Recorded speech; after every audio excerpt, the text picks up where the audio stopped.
That's right. Okay. Chaka chaka chaka chaka chaka Yeah, chaka. my only thing is I think we need a different name for these, so I guess we'll do three kinds of categories because we could do this about a lot of things. This is a deep dive, right? I mean, kind of. Is it though? That was my trouble. Let's record it and then we'll find out. Yeah. I was trying to think of like a good like geeking out or nerd something. Yeah, we'll workshop it as any good writers will do. And that's actually what I want to talk about.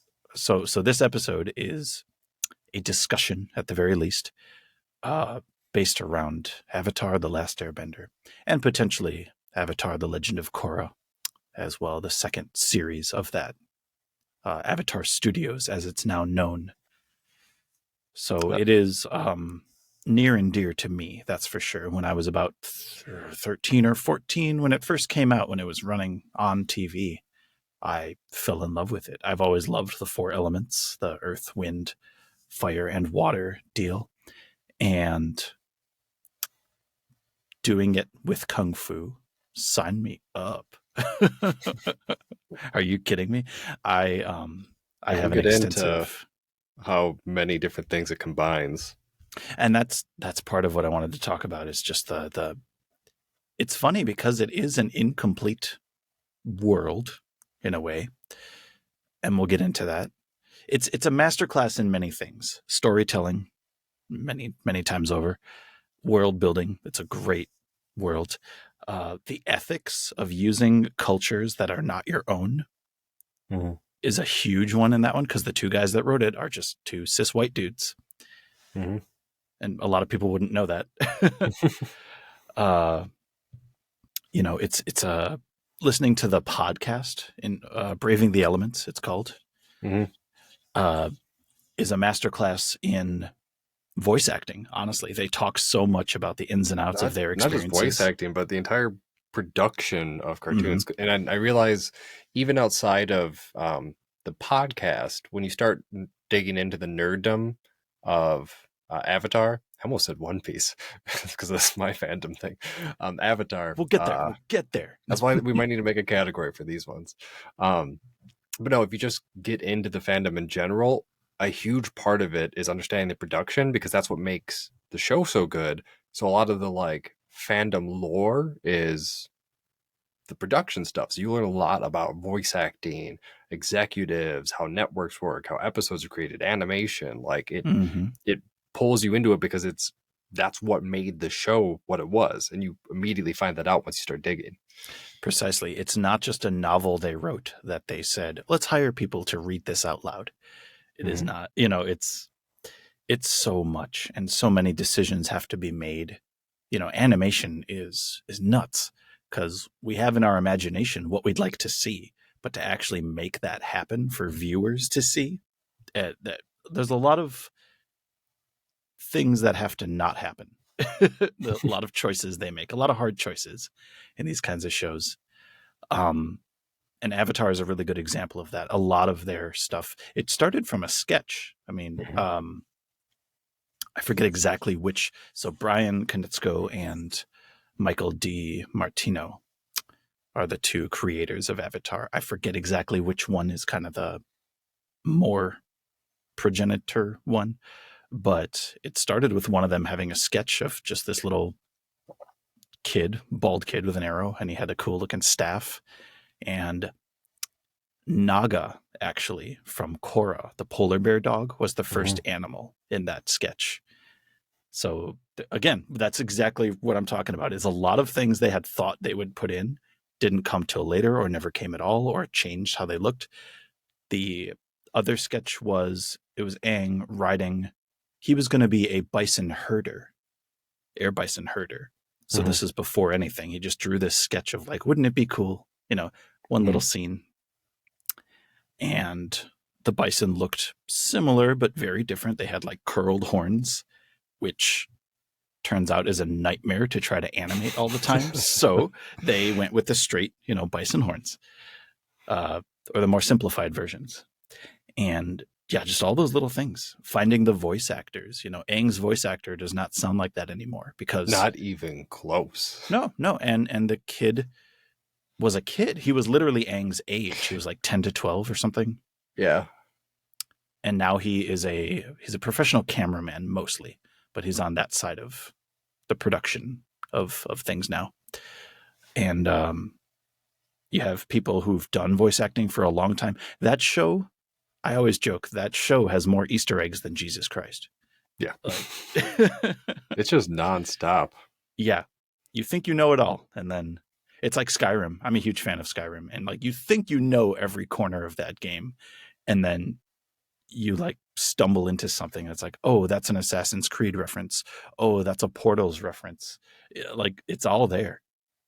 Yeah, Avatar the Last Airbender definitely, or even Legend of Korra. But so the Avatar world, it upsets me that we have to specify this Avatar because it's the superior of the avatars. But a lot of it is just them getting lots of references and being well read in a lot of different things like history and culture, and then just putting it all together. Absolutely. So, and Asian culture specifically, there's a lot to it. We in the West, in America, we don't really talk about the different kinds of Asian cultures. We just kind of say it's Asia. Mhm. And we do that with Africa too. We treat Africa as a country a lot of the time. And it's fucking massive. Look at a map, people. Africa is fucking massive. They are a wildly, vastly different peoples across that continent. And I mean, our own country's like that. America is America, but there's different little cultural pockets and dialects and ways of going about things. And yeah, what people place importance on a lot of the time is regional as well. It's very like it's a masterclass in world building because each nation has its own distinct culture, and you feel it. Absolutely. And they don't beat you over the head with it. You're just in it. You just kind of glide along with it. Yeah. That's the beauty of it. Some fantasy novels do okay at this, but a lot of the time it's like, writing fiction, especially fantasy, especially and sci-fi, anything that isn't things we're used to already. You either learn with the characters what these things are, which Harry Potter's one of those, right? He's new to the wizarding world, so we learn as Harry Potter learns, or the main characters are just part of the world and you're just dropped in. They start saying names and places and people of far off things, and you just kind of shrug and go, oh, that's probably relevant. And then you Wizard of Earthsea starts out like that. Yeah, she just starts. She just starts. She just goes.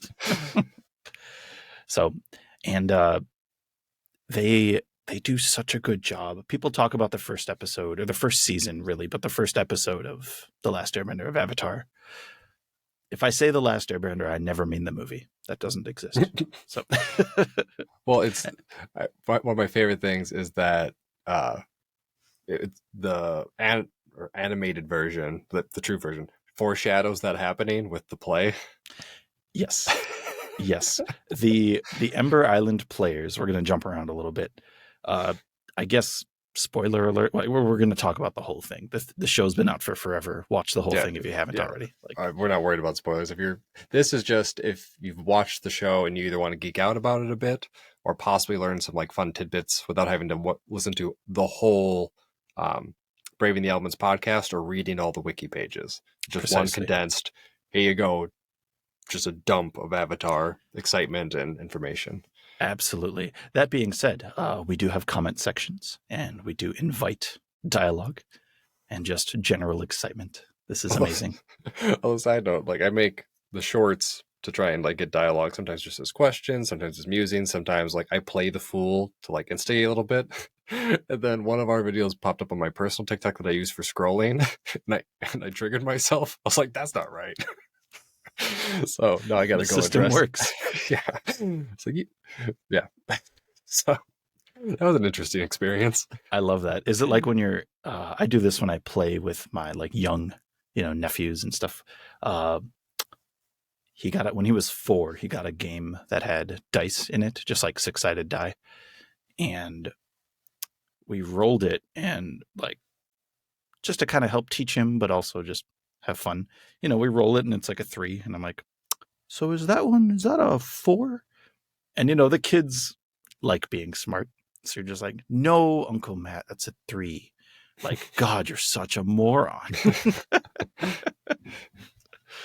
Love it. It's all part of the human experience, folks.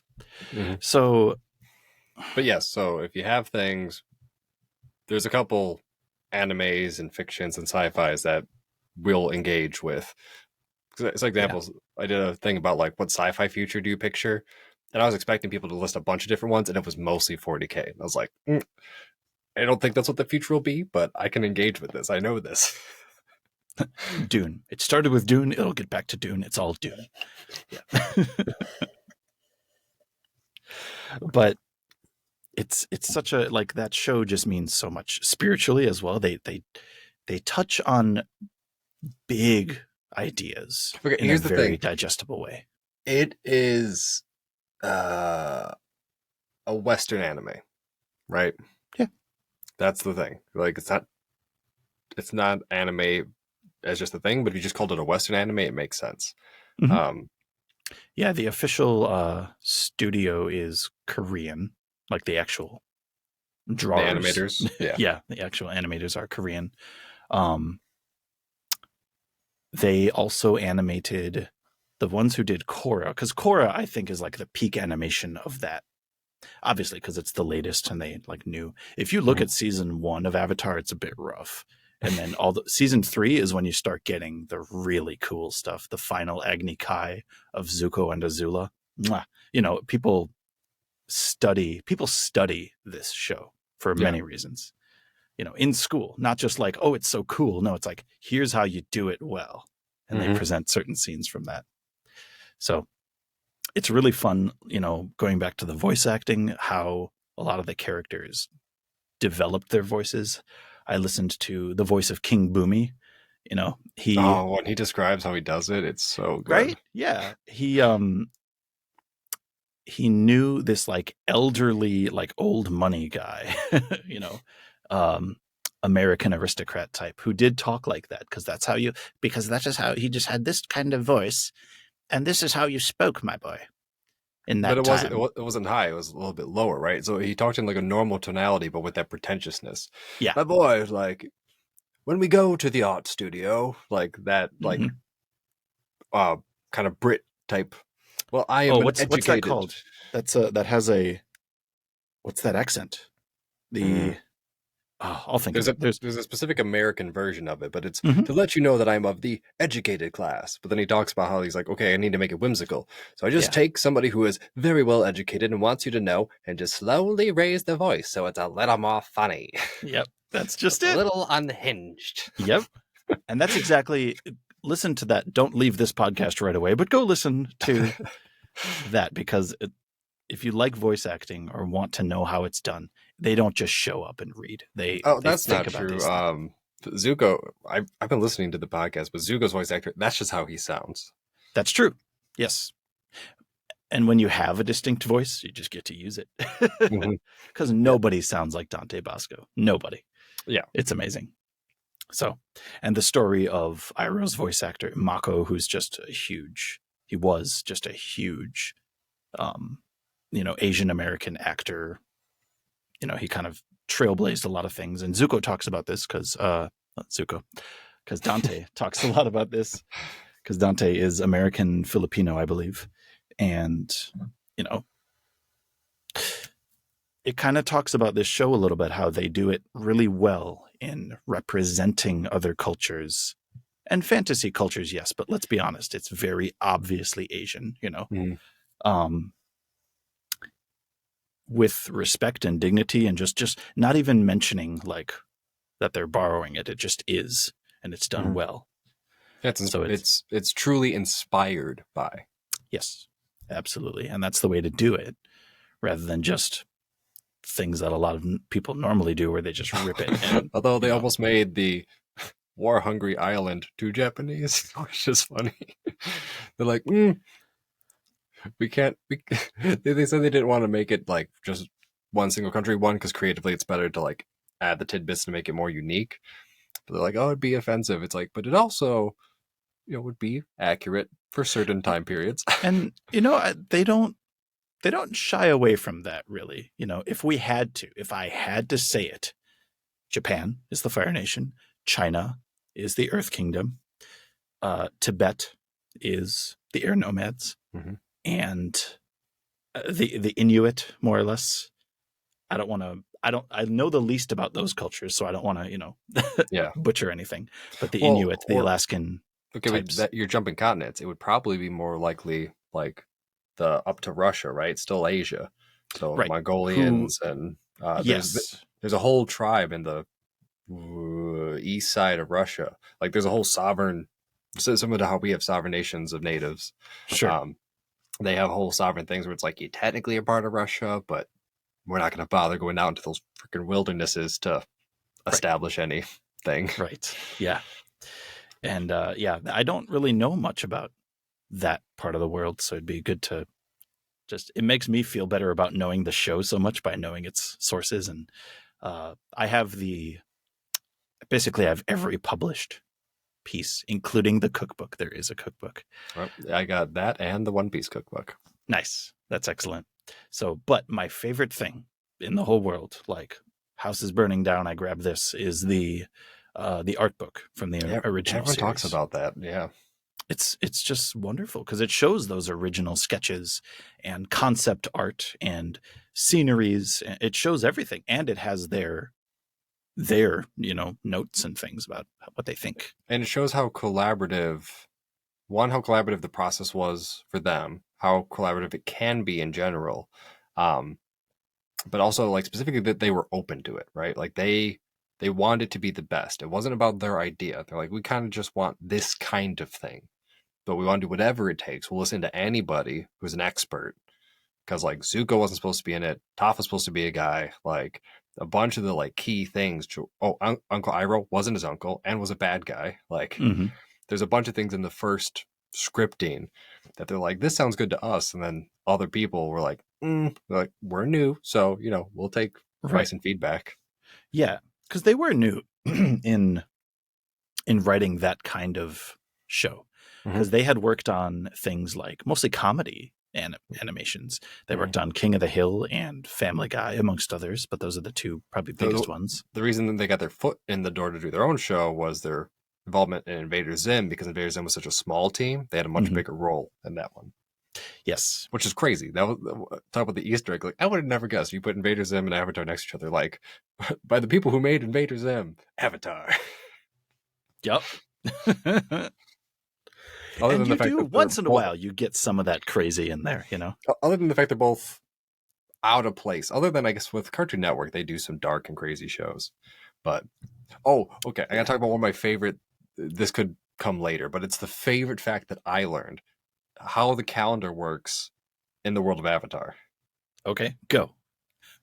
I saw it was like whatever AG. I was like AG. Okay, so they have a time thing. I'm gonna look it up.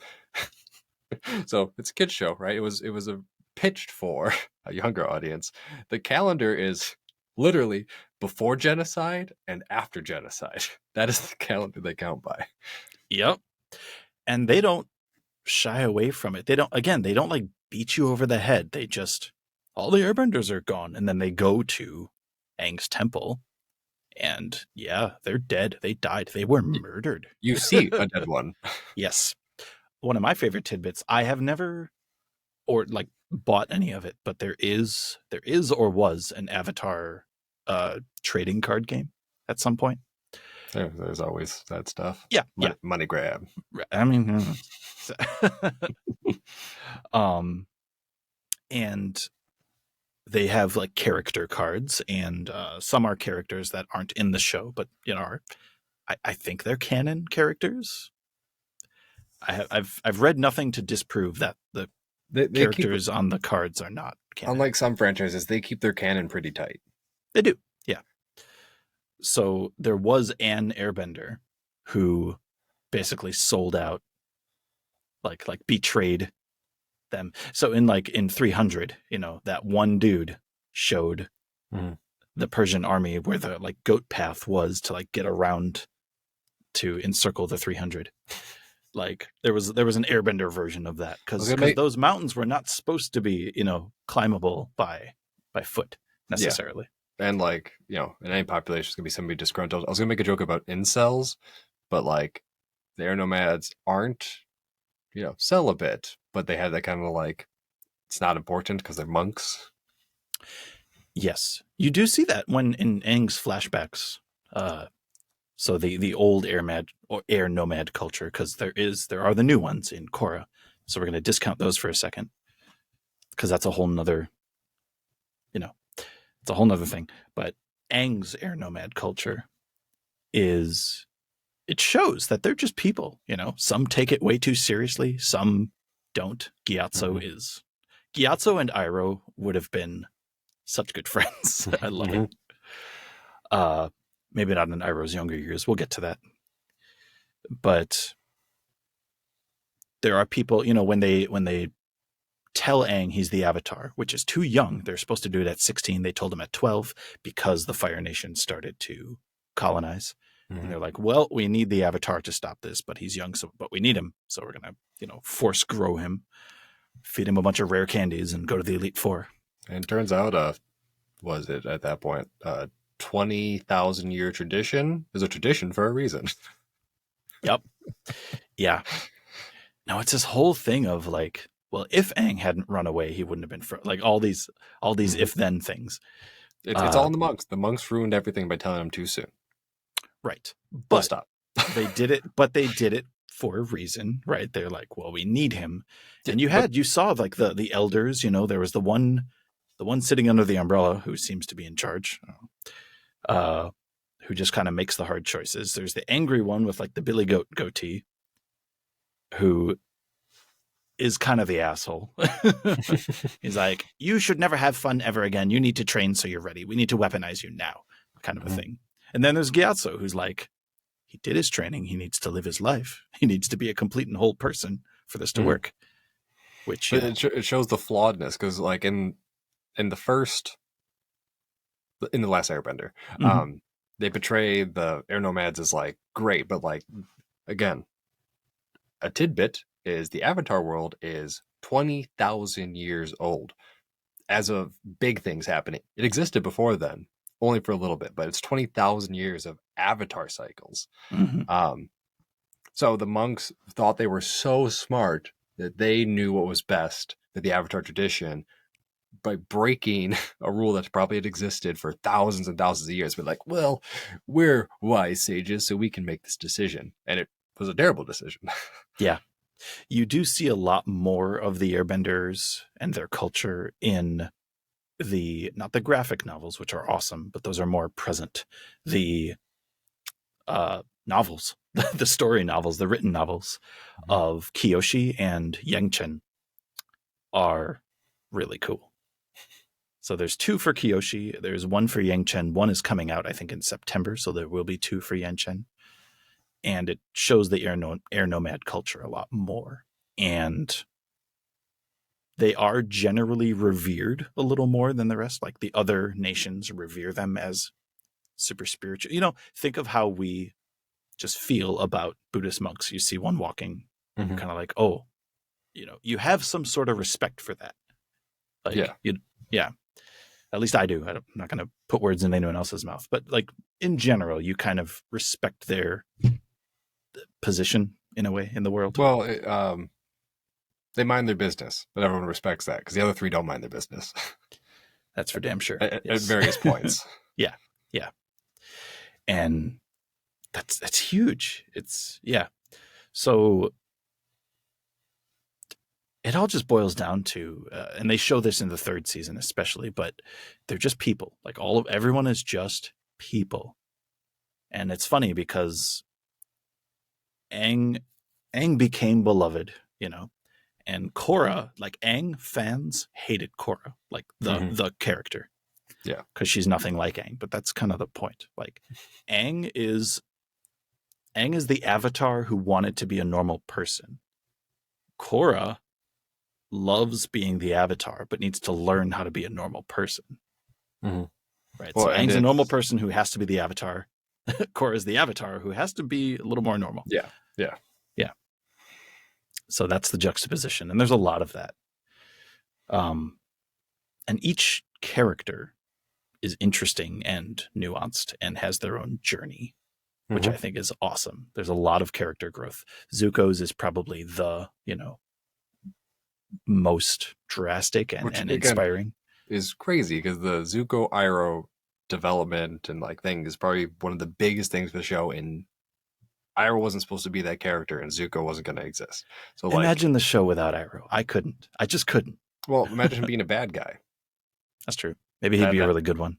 he would, because the point was to have like this dramatic twist where, in fact, he the whole time was seeking the Avatar, and once he gets him in front of the Oh, Fire Lord, they were going to kill him together. I didn't know that. That's Mm-hmm. amazing. Nice, I taught you something about it. That's cool. I love that.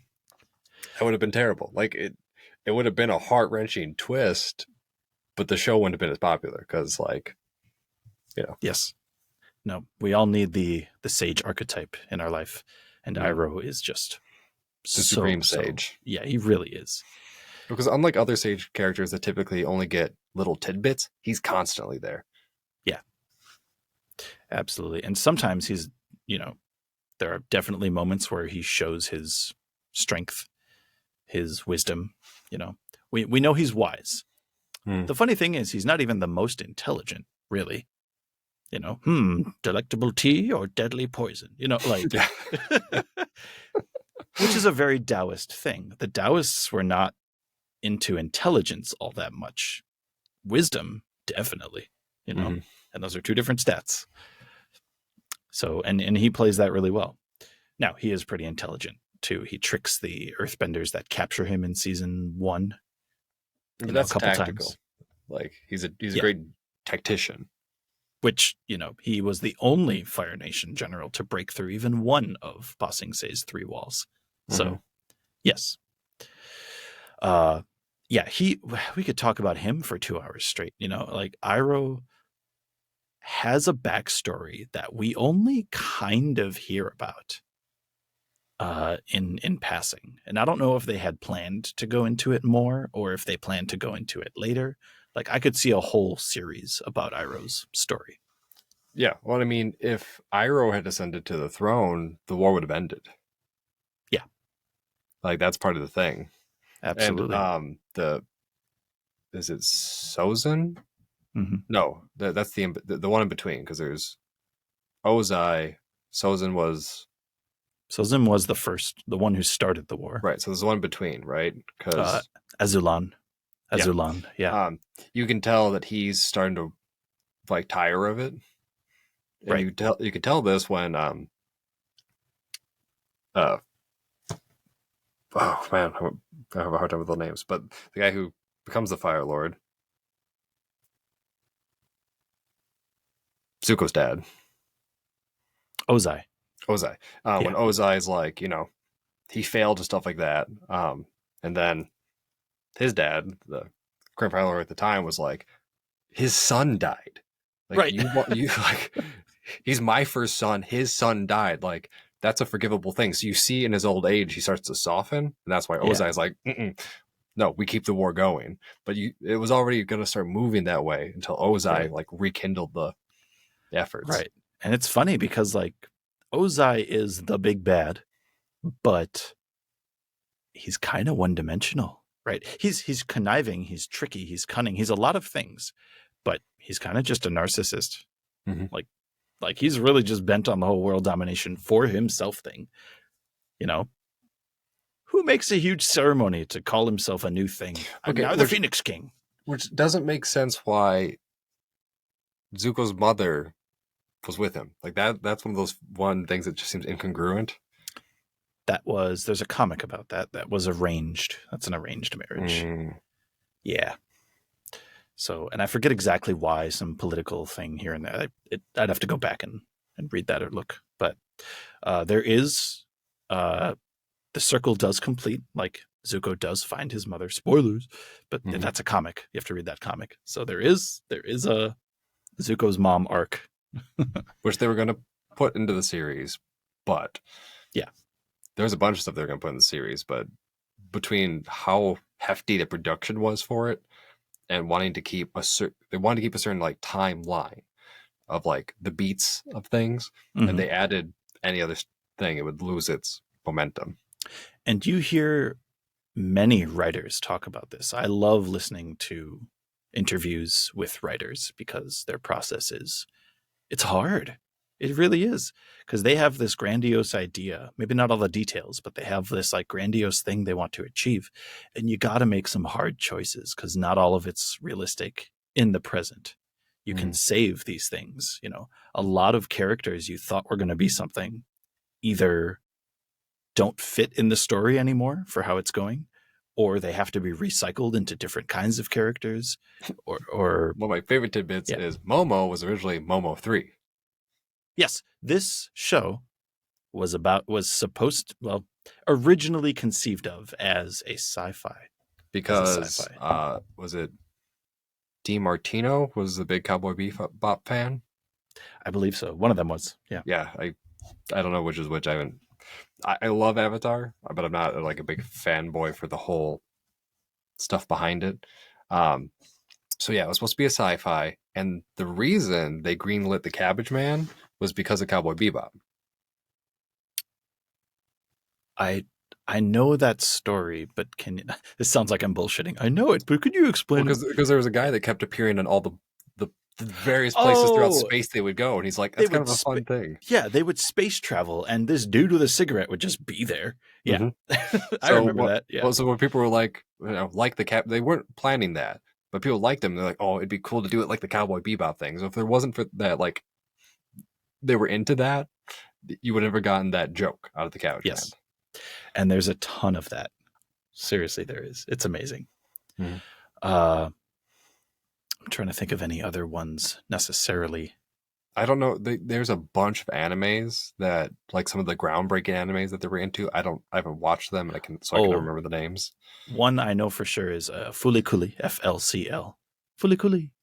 It's like one of those 12 episode, acid trips, but it's really good. But yeah, there's several like And that. then there's the Princess something. Mononoke. Mm-hmm. Studio Ghibli was huge for them. Well, Is still Studio Ghibli is huge. just yeah.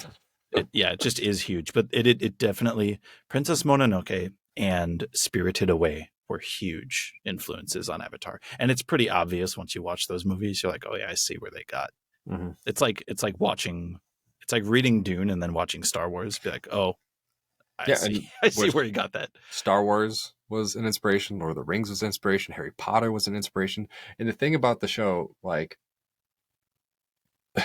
the core part of the show, like listening and like reading through stuff, is it's mainly just they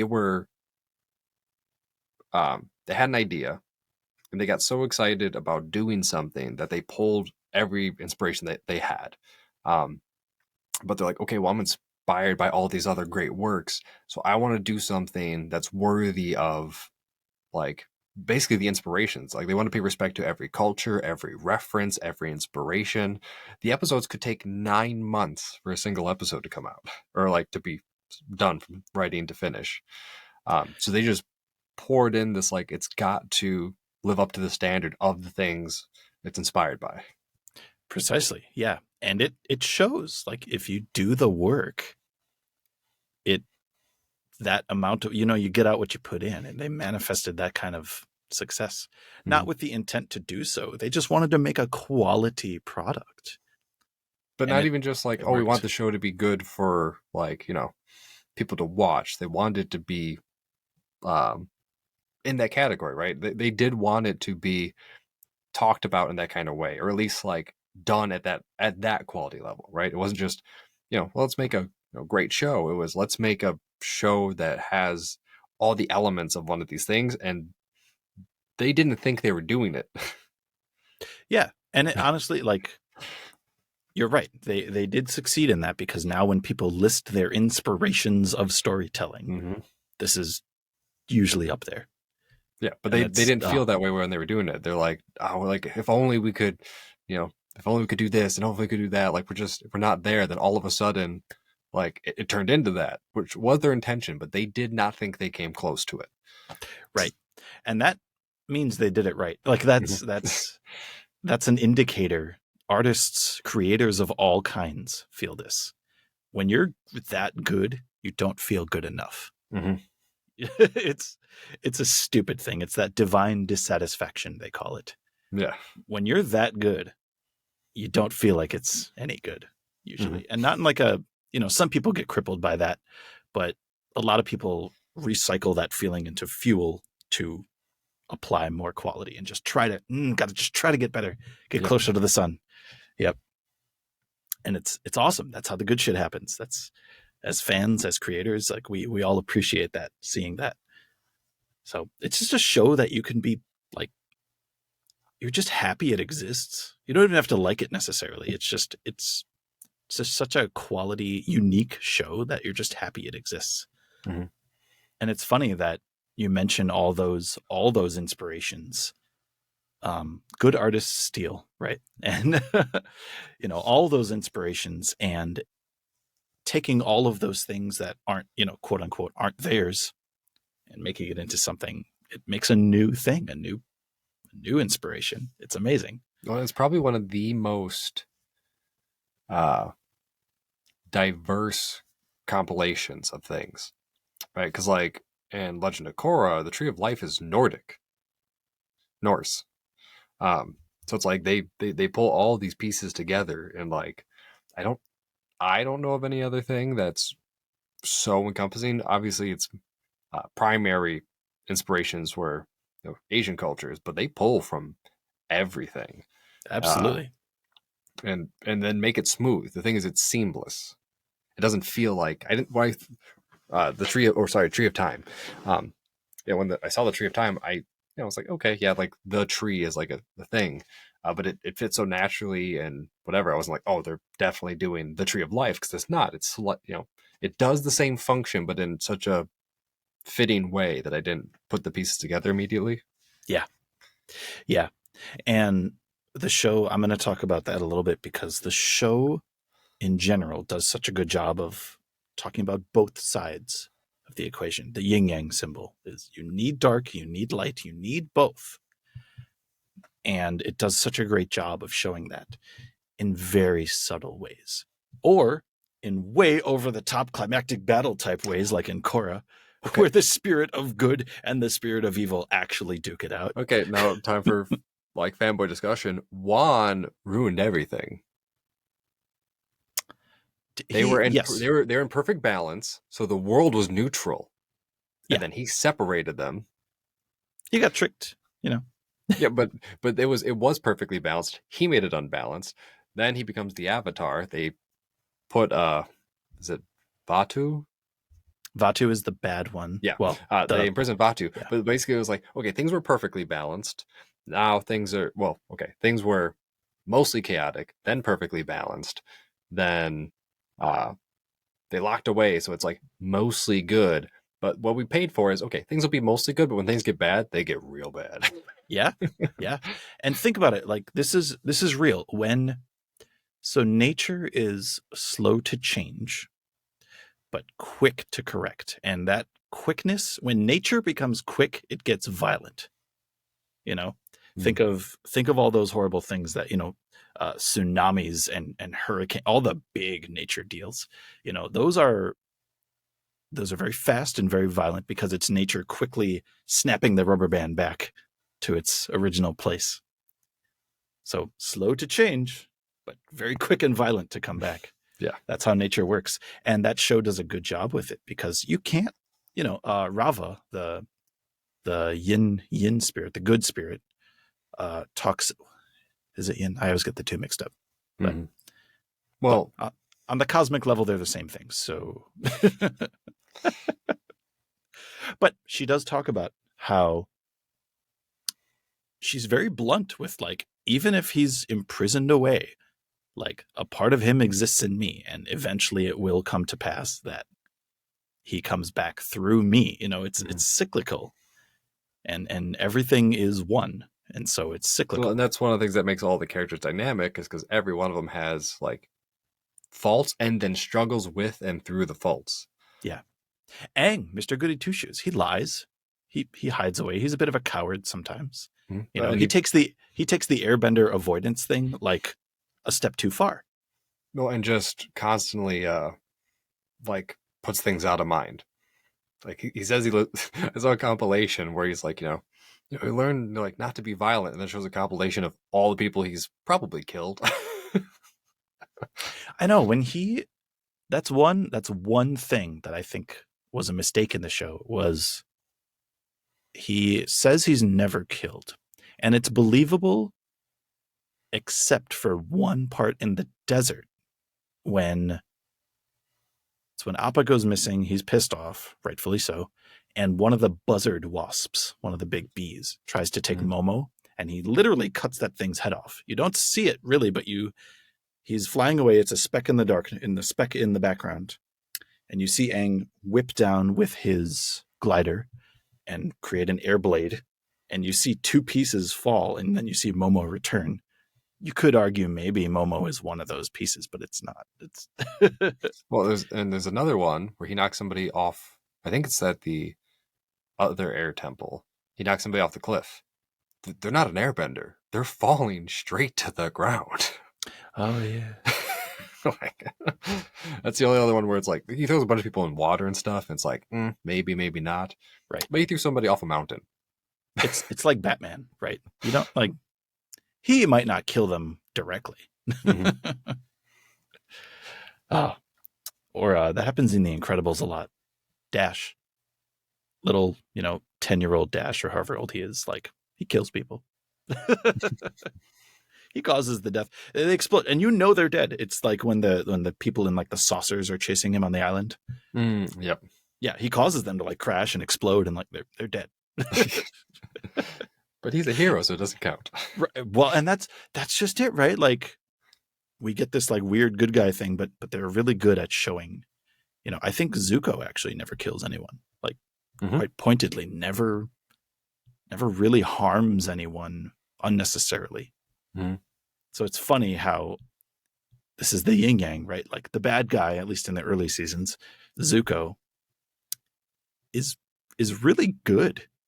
He's trying really hard to be a bad guy, but he's not. He is. And then Aang is honestly trying really hard to be a good guy, but sometimes he's just not. Mm-hmm.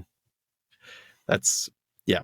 And that's one of the subtleties of the show. It's never said out loud. It's never even like talked about, in tangential space in the show. It's just, that's just how they are. And you just flow with that. I don't know. And then there's all these things. So a lot of it's based on the principles of martial arts. A lot of it is because the martial arts in China are tied quite directly with spiritual practices a lot of the time. Mm-hmm. Not always, the actual sport martial art is called wushu. That's the actual combat martial art. Kung fu actually just translates to hard work or bitter work. Mm-hmm. So you do bitter work to get good. And that shows up a lot. Aang is a natural a lot of the time, except for earthbending. But when he gets it, he picks it up pretty quick. Right. Katara and Sokka, I find to be the best versions of the growth throughout the show. Yeah, well, because Zuko's like both gifted and has the best firebending trainer in the world. Toph is like works for it, but she also learns from the original earthbender, so she's gifted with a great teacher. Yeah, Toph has her own style, her own path. So she's the master of herself. Yeah. And but Katara, started without a teacher. She kind of learned how to do it. She knew it was important. She was proud of it. She knew she had a long way to go. Sokka had to learn. He never really learns good combat technique, good fighting, but he had to learn how to be a warrior in like the more. There's a production reason he never gets good at fighting. Really? Mm-hmm. Because they could show action but not violence. So all the bending is action, but if people are like punching each other, or hitting each other with swords, that's violence. So one of the reasons he doesn't develop and doesn't do much is because anything he does gets real fuzzy with violence because he's actually hitting people. Sure. And for Nickelodeon and a show that wants to promote, better alternatives, usually. Mhm. That's really, again, that's one of those problems you don't think you're going to run into when you create a show like that. But Well, and you don't think about when you're watching the show because like it just right. seems natural to him that he's like Yeah. he's not good, but part of the reason like he's just got like the boomerang and all stuff, he's got to keep the distance for the most part is Right. because they couldn't have him as a character do that. That's a really good point. Yeah, so there's the way they tie in like their real world experiences into canon flawlessly because like Ty Lee's voice actor played somebody in the Brady Bunch, one of the siblings. So Ty Yes. Lee's like big family is a homage to that, but it fits with Ty Lee because it describes her personality, why she need to be different, why she need to join the circus. So it's like it's supposed to be just this little Easter egg, like, oh yeah, you did that thing, so we're gonna like write that in, but then it makes Ty Lee's whole person make sense. Precisely. Yeah. And there's lots like that. An easy one, but one of my favorites is Eska from Korra, Bolin's girlfriend slash Dom, Dami mommy, uh, is Aubrey Plaza. Aubrey Plaza. April from Parks and Rec. It's Mm-hmm. it's the character is written for her. Let's be honest. That character is her. She could just put on the robe and just there it is. No, there is a character who was written for somebody, and then they accidentally got him. Admiral Zhao. That's right. Mm-hmm. Yeah, they're So like, yeah, Admiral Zhao is Lucius Malfoy, which I think is awesome. It's the guy who plays well, Malfoy. and they, hold on, the puppy wants to come in, but That's fine. they designed the character based off of his villain in the Patriot. They're like, okay, so we made this character. Can you find somebody who sounds like him? So, and then the voice talent person got him. Yep, that's right. Yeah, and that's a huge part of writing is oftentimes we write people based on other people we find inspiring or just people we know, and that should not be shied away from. Now, you don't want to create an exact clone because that seems forced, but to be inspired by someone and to write them, okay, well, what would this character? Yeah, and he is one of those villains in The Patriot. He's one of those villains that just won't die, and you kind of love it. She's appeared in the back of stuff, but Hi, Gizma. Since we're talking about like a series that has like really cute animals and stuff. Yes, if she were a hybrid animal, which everyone does. So they did that simply because one of the creators just has done that since like elementary school. He just has made hybrid animals. If she were a hybrid animal, what would she be? Fox dog. Oh, well, fine. Okay. That's what corgis are. Yeah. But when you see an actual fox, like, you can't unsee it. Right. Come on. There's a way I did it last time. It almost did it. I think your fuzz threw it off. When I hear people talk about their favorite animals, the duck turtles are the best. Period. Yeah, the turtle ducks. Although my favorite animal is seen for all of 0.4 seconds or something. It is the rooster pig. I don't know why. It's cute as fuck. Yeah. I'm going to try and throw the light off and on, see if it refocuses. Nope. That's fine. I guess it'll just be fuzzy. Good. I'd say if we were, it's mostly audio, but we get watched on YouTube more than we get listened to on Spotify right now. So, yeah. Welcome to real life, kids. This is this is part of using a camera. Technology is great when it works, and it tries to help. It thinks it's helping. Well, it doesn't think yet. Yeah, we don't know that at this point. I don't know. But yes, it is really interesting. And I mean, talking about technology, it's based on basically ancient China and those, more ancient societies. And then you have the Fire Nation, who undergoes an industrial revolution which I think makes sense with the Fire Nation that they would do that. Well, that's another of those things that just isn't said specifically. It's that the war in The Last Airbender creates the modern world and Legend of Korra. It's the advancement of weapons technology that then gets turned to civilian use that creates the big boom of industry. They don't say Right. that, but it's just that's what it is, which mimics the real world because that's a lot of the references or other stories are real world examples. That's what happens. Yes. Yeah. Basically, most modern stuff that we use is from World War One and Two and the space race, which isn't a war, but still a competition between countries. Hey, there you are.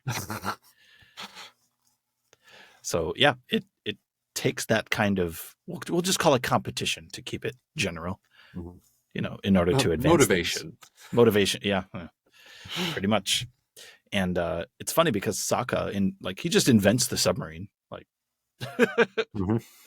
he might not invent all the details, right? But that would be they just call him the inventor? The inventor? He doesn't have a name. He's just a title in the show. But and The Last Airbender, the old guy? Yeah, the guy who's only took me 3 tries to get my automatic knife sharpener. He's awesome. Yeah. And his son, so that we're kind of going on tangents, but this show has so much to it that we might as well just ride whatever train we're playing. Yeah. We're playing pinball with our attention, but this is why I was wondering if it'd be more of a chat or more of a deep dive. Yeah. I'm gonna be covered in fur now. That's okay. I don't see it. So but his son is disabled. And there's a few disabled people in this show. It's never really talked about. They might have mentioned it, just oh yeah, I was born like this, or there was an accident. They might say how it happened, but then they don't address. They just treat them as people, they're just a person. Yeah. And hell, the kid can glide almost better than Aang. Toph is disabled. One of the most competent. Without Toph, they would have died long ago. They would lose this entire thing. Toph is the GOAT. All right. Yeah. First metal bender, the greatest earthbender besides Boomy, and they actually do fight that out in one of the comics. Because they don't meet each other until they don't meet each other at all, on screen, which I think is funny. And she's the only one that's not a hero. Essentially, yeah, she's an adventurer. She's she's just along for the ride. Yeah, it's true. But yeah, she leaves home to find herself, or more so to be herself, because she kind of knows. Toph is very she knows who she is. She's very confident in who she is, but being suppressed by your home life is not a healthy place to be. And she keeps that into her old age, which you see in The Legend of Korra. Exactly. Yeah. She's like, fuck off. I'm going to go live in the swamp. Yeah. She becomes too much responsibility. She becomes Yoda. And she does become Yoda. The Jedi were basically the police force of the galaxy. And Yoda was in charge of the Jedi. And he's like, this is all falling apart. I'm going to go. I never really liked this anyway. Pretty much. That is probably a direct, oh yeah, correlation. Yeah. Correlation. Yeah. Puns. We like puns here. It's a low-hanging fruit, but I'll grab them every time. Something we haven't mentioned, which I found interesting. I mean, you kind of know it. It's again, a lot of it's just the subtext of it. So one of the big things is they didn't want it to be magic, right? The thing about the Force, the thing about Lord of the Rings and all that stuff. They wanted to make sense how the powers worked. So it's chi. Mm-hmm. Yeah. They're all just channeling chi. Yeah, which is a systematized, it's codified in actual human history. It's talked about. Whether you believe it, all that stuff or not, we know how it works. If you want to read about how it works, you can find all that. One of the questions I had for you, because I didn't find the answer to it, it's one of the things that doesn't make sense. Why in theory, anybody could be a bender. So why is it that there's this, you have to be born with it? It is a connection with, so it's not magic, but it is a level of connection with the more spiritual plane. But anybody could develop that, even like within the world. So it just, yeah, that seems like one of the only not loopholes, plot holes.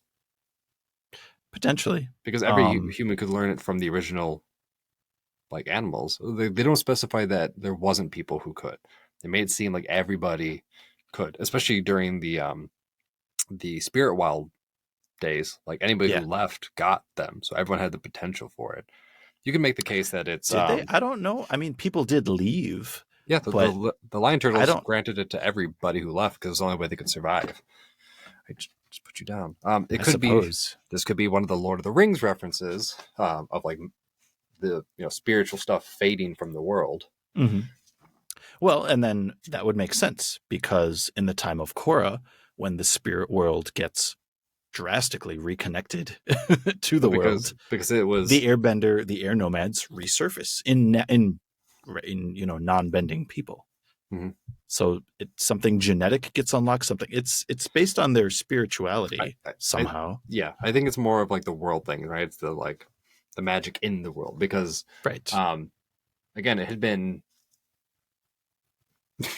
So maybe the 20,000 years since the spirit doors were last open. 20,000 years of the world like not being connected to the spirit realm directly. Right. And so that would make sense that it would start, dimming in some. And then when the portals open and the world is unbalanced, right? Like all four elements are supposed to be represented more or less, maybe not equally, but all represented in a power balance. Which note about the four elements, this is an example of the Western influence because they chose the four elements instead of the five. So don't they call them? They call them the four Greek elements. Those four. Yeah, I've heard it termed that. The point is, this the Western elements, like with all the Asian influence it has, they didn't do the Asian system of elements. Right, because that one has they kind of do here and there, but it's because they add metal, but it's a manifestation of earth, and there is wood, which is one of the Asian elements, but the one waterbender bends the swamp vines. It's not wood, right? So like, I could see how if they wanted to, they could claim that was like an homage to the Asian elements, but and like lightning and stuff, so they're the kind of there. There's this really cool diagram that somebody made of all it's the four elements and then how they all intersect and like they start making, it's like a chart of all the different sub bending categories because you do have lava bending, which is that earth or is it fire? Yeah. You have and then you have like so there's the mixed version and then there's the super distilled version, which like for fire, that's lightning, it's like the most pure fire bending, that kind of stuff. Which makes sense because fire and lightning are both energy. So if you just really purify the energy, it becomes the zippy. Which with the chi things, one of the fun things about the firebenders is they're literally igniting their chi. So everyone else is using their chi to bend an element. They're bending their own chi, which is different than the other three. Yeah, absolutely. And Iroh kind of talks about, he doesn't talk about that, but he talks about the personality of the four nations when he explains it to Zuko. That episode is not the most exciting, but one of the most important episodes in the whole show. When Iroh is recovering from Azula's attack, like sneak attack on him. And he's like, it's time to resume your training and all that. And he teaches Zuko the lightning redirection, which is a waterbending inspired move. That is something, again, they don't talk about. He says it's, he took it from the waterbenders. But if you watch all the other characters, all the main ones anyways, who grow throughout the show, they start using aspects of the other elements in their own element. So, I mean, Aang obviously has to learn all of it. So he's kind of like, permanent quarterback of that situation. But if you look at Katara, she is a master. She's not a prodigy by any means. She's had to work very hard. She's a real kung fu master. She has worked very hard to achieve what she has. And she, like water, adapts and absorbs and takes everything and uses it. So one particular episode is the bloodbending episode when she battles the bloodbender. There's a moment, Hama, I think her name was. Sounds right. Yeah. There's a moment when Hama sends like a jet of water at her, and Katara, they were waterbending fighting. They were using waterbending dueling the whole time. And Katara takes a different stance and like literally slaps the water, just pa, like stops it, and it like becomes this splash wall. That's an earthbending move. And someone pointed this out, online as well. Most fans have dissected this stuff a million times over. But that's an earthbending move. And the only reference they really have to it is Hama's reaction of like, what the fuck? Just the shock on her face. There's no words. There's nothing spoken about it. It was just so unexpected by her opponent to use an earthbending move to stop a waterbending move as a waterbender. Mm-hmm. It's really cool. Even Paku gets surprised by Katara, and she's a novice and he's a master, a literal master. Master Paku gets surprised when she like starts sending like the discs after him and stuff like that. Although the whole fish, moon, spirit trinity, I have a hard time with. How so? Because one of the fish is the moon, but the moon is the moon. But the fish is the moon. But they learn from the moon, but not the fish. Well, one of the fish is the ocean too, but the ocean still just exists. Right. But they came down to like help, but then the people used, like, was there no moon? Was there no ocean before they became fish? That whole part just doesn't make any sense to me. Perhaps. I mean, and then she revives the fish, but then she becomes the moon, even though the fish is the moon. Like it. So she revives the moon because the moon spirit saved her life. She was like practically stillborn, and the moon spirit gave up some of its life energy for this child. So she has like a piece of the moon spirit, and she's able to use that to revive it. Now, I think this is speculation on my end, so don't take this as canon or anything, but it would make sense to think of it more in a Shinto type of style where there's spirits of things rather than the spirit being the thing. Because in Shinto, you have a spirit of this river, but the river is the river. There's a spirit that like has domain. See, that's the thing is then, so if the fish is the spirit of the moon, then what does Yu become? Yue. She becomes the spirit of the moon. Yeah. But the fish is revived, so the spirit of the moon is still alive. Like, and she revives it. She doesn't become it. Right. So what No, that's a good question. And I think, we're talking about the spirits, right? So, it's the most supernatural the show gets. So some things aren't going to be explained very well. Yeah, like, I guess, like, the point would be that the moon spirit gave it or her a part of it, so that when she revives it, it takes a part of her into, like, the moon spiritness thing. And she can get personified as that. Yeah. Yeah. I could see that. That would make sense. I don't know. I do love, so that episode, the spirits are very, as we just illustrated, the spirits are quite mysterious in their ways. And I just think it's hilarious that the comedic foreshadowing before that stuff where they talk about, I need to talk to the spirits, maybe they'll provide you answers or guidance, or maybe they'll unleash a crazy, awesome, powerful spirit attack on the Fire Fleet. And they're just like, the spirits don't do that. Guess what happened? Yeah. Aang becomes a kaiju for a moment. Yeah. Which that is actually a direct, that's a Princess Mononoke reference. Not the Avatar. That is Aang actually being an avatar too. So an avatar is a vessel for spirits. From Sanskrit and Hinduism. So the whole show's name is actually Sanskrit. Yeah. So Yes. Asian, but different. Right. Again, there's a lot of different things moving around in the show. Right. And that's where James Cameron's Avatar makes sense, is like the avatars are the Navi. The Navi bodies are the avatars for the human minds, that kind of thing.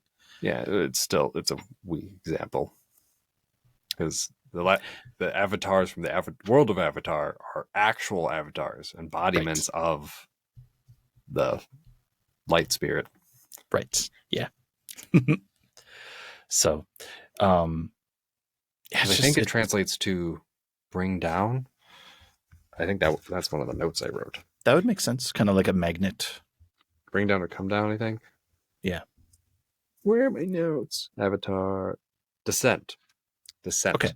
Which is why Yeah. it doesn't work with your blue meat mechs, because you're not descending into it. So they aren't avatars. The avatars in a modern sense, not a true classic sense. Right. But good thing we're not talking about that movie. Yeah. So, Because if you talk about avatars, somebody's like, "Oh, you mean the one with the really like in-depth animation?" You're like, "Yeah, the one with the hero kids." Oh, I thought you were talking about the blue one. The amount of effort that went into the animation for Avatar: The Last Airbender and Korra is crazy. yeah. I mean, also for those movies, because they're Yeah, but the point is you can't distinguish it by like, oh, the Avatar with like the great animation. It's like great animation. They both fall that. It's just CGI right. versus hand drawn, which is much more impressive. Yep. The magic kung fu one. Yeah, it's not magic. It is explicitly not magic. Right. Which they address in the first like 3 lines of the first episode, which I think is awesome. It's not magic. It's water bending. All that stuff. And just and then Iroh talks about taking out the root. So like, you then get the physical connection that it isn't it isn't the force, right? It isn't.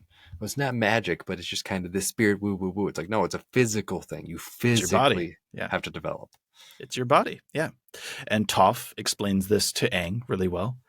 It's like there's no angle, there's no what is it? There's no move, there's no angle, there's no trickety trick that's going to move that rock. That kind of thing. It's just you have to move. Yeah, and she then proceeds to headbutt a boulder into pieces. Because fuck yeah. Which, on the note of Toph in the animation, I don't know what his position was, like head of animation or one of the heads of animation. There's a lot of people. So, but when they brought in the person to do the moves to reference for Toph, he wanted to do a demonstration, so he volunteered because he's like, well, I'm not going to let just one of the. Oh, that was one of the creators. I think that was Brian. I think that's who did that. I think so. That sounds right. I think that's right.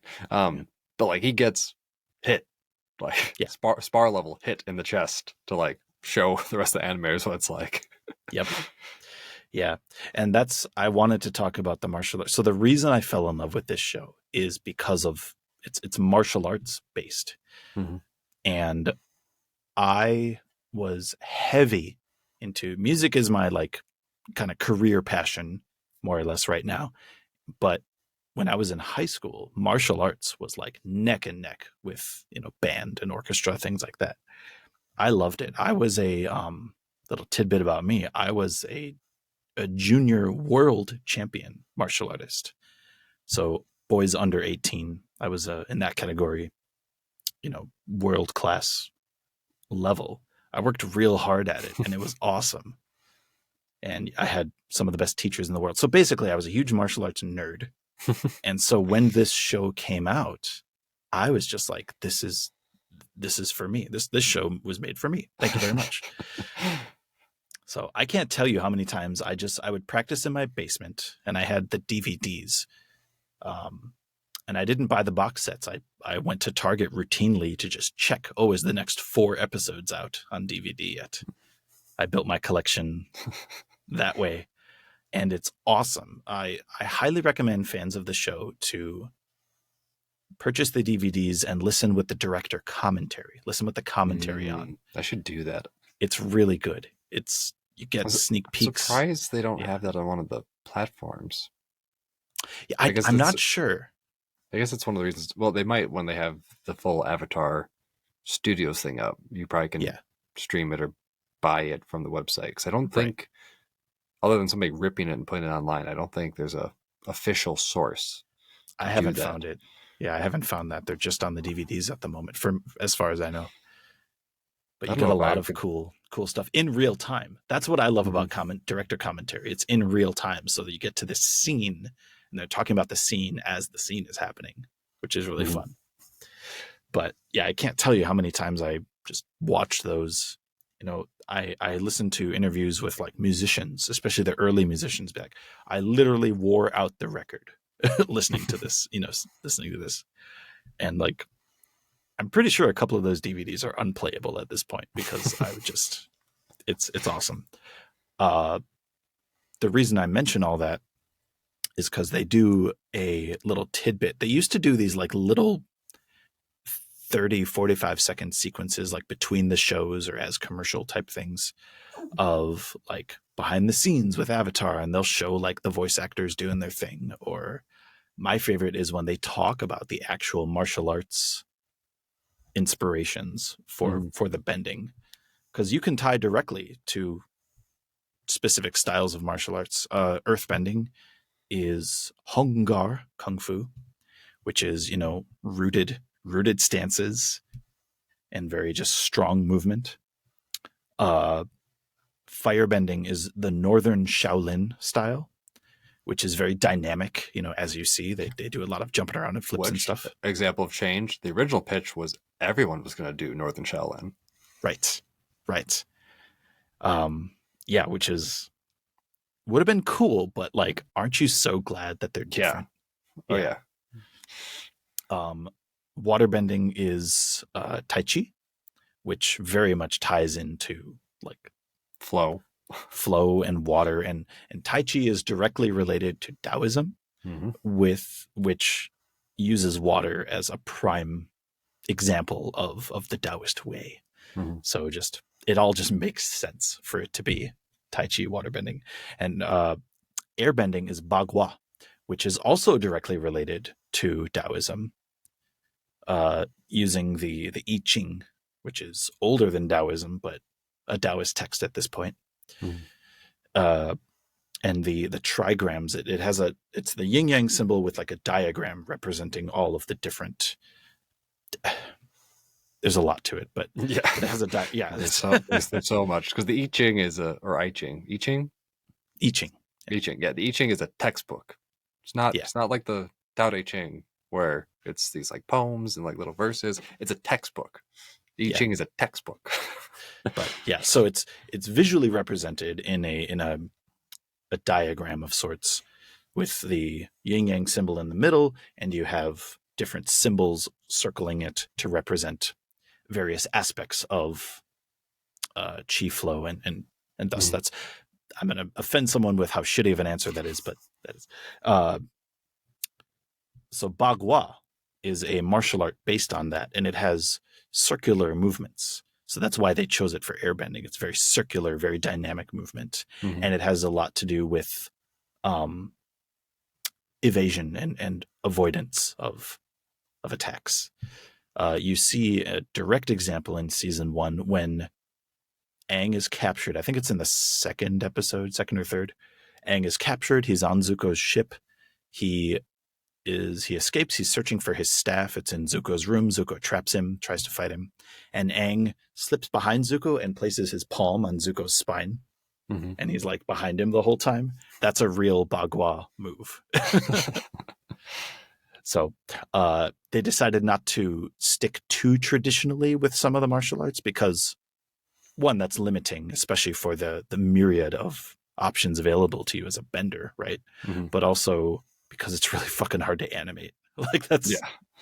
that's really the big one. Bagua is to try and correctly animate that is crazy. You get that with music and animation a lot. To animate a piano player like playing correctly, Mhm. that sounds like a nightmare. Yeah. I don't even know how to. I'm not an animator. I don't know anything about the just industry really. just so a But couple of music nerds can be like, oh, he's actually playing it. right, yeah. So, and it's, you want authenticity, but you got to be realistic about these things, Mhm. And some animes do it, and I appreciate that. I guess it as a musician, some animes are written for music nerds, right? Yeah. So that's fine. I appreciate that. It's a solidarity type of moment. But yeah, the thing is, the martial arts, they're the true masters of any style of martial art don't really talk about the confines of the style. Mm-hmm. They kind of you learn a style so that you can forget it essentially and just be able to operate your body in the most effective manner. That's really at the highest echelons. I'm going to go back to music, but Miles Davis, one of the most masterful jazz musicians of all time. In many people's opinion, I don't want to try and just put that pedestal out, but he has this thing of like, you learn the technique, you learn the music, and then you forget it all and just play. And that's really what it is. So they kind of took that idea in Avatar, and yes, they're all based off of specific styles, but let's be honest, some of those things are not martial arts moves. Mm-hmm. It's a blend between making them unique cultures and not wanting to animate them. Yeah, and unique individuals. Toph's is actually praying mantis. It's not Hungar. It's a praying mantis style, which is her own. She's the only one that uses it. Based off of, is it Chogar?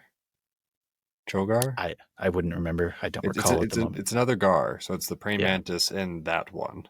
Yes, because you studied Kung Fu at least a little bit, right? Mm-hmm. I was a brown belt. Nice. That's cool. Do you remember which style, or was it a style? It had to be Northern Shaolin. It was pretty, like, I wouldn't call standard, but like what you think of when you think of Kung Fu. Sure. Yeah. And there are so many styles of Kung Fu. Being able to kick a bottle off a ladder was a key, like, example of your ability both athletically and like body control. So I remember that. Yeah, that sounds like a Shaolin move. Yeah, big sweeping. Yeah, the sweeping kicks were huge. Yeah. So it inspired me, and the non-bending martial arts is amazing as well. All the weapon users, Jet and his hook swords, how badass is that? Come on now. And the hook swords are real. All the weapons you see are real. There's nothing like necessarily made up about that stuff in the show. So it's, I guess the tanks are the most like fantasy sci-fi thing in the show. They almost certainly went and found historical, like, World War I references for like early tanks and stuff. Yeah, that, or like, I haven't seen all of Leonardo da Vinci's notes, but I could see that being a Da Vinci-esque, doodle. Especially, like, I kind of want to like dig into that and find out, because the notion of using water to constantly correct the tank, that sounds like something Da Vinci would come up with. So yeah, I would like to, if anyone knows, if anyone has listened this far, I would like to know. Yeah. Let's dig into this. Let's find a new piece. Let's find a new Easter egg. That's the thing, is like giant yard.